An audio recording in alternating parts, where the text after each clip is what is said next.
ஸ்ரீராம நவமி நல்வாழ்த்துக்கள். ஸ்ரீராம நவமி என்பது நம்முடைய பாரம்பரியத்தில் மிக புனிதமான நாளாகும். இந்த நாளில் தர்மத்தின் வடிவமாக அவதரித்த ஸ்ரீராமர் அவர்களின் பிறந்த நாளை நாம் கொண்டாடுகிறோம்.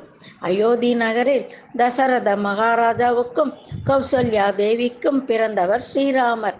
அவர் ஒரு அரசகுமாராக மட்டுமல்லாமல் தர்மத்தின் உயிரோவியமாக இருந்தார். ஒரு மனிதன் எப்படி வாழ வேண்டும் என்பதற்கு ராமர் தான் சரியான உதாரணம். ராமாயணத்தில் நாம் பார்க்கும் முக்கியமான விஷயம் தர்மம் எப்போதும் வெல்லும் என்பதுதான். தந்தையின் வாக்கை காப்பாற்றுவதற்காக 14 வருடங்கள் வனவாசம் சென்றார்.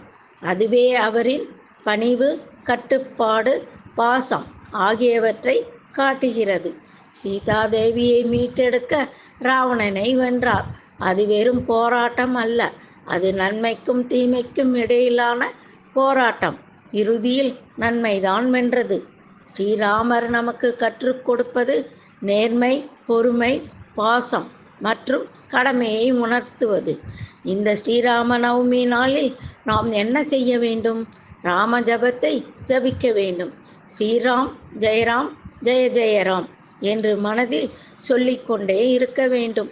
நம் வாழ்க்கையிலும் ராமர் போல் தர்மத்துடன் வாழ முயற்சி செய்ய வேண்டும். அதுவே அவருக்கு நாம் தரும் பரிசு.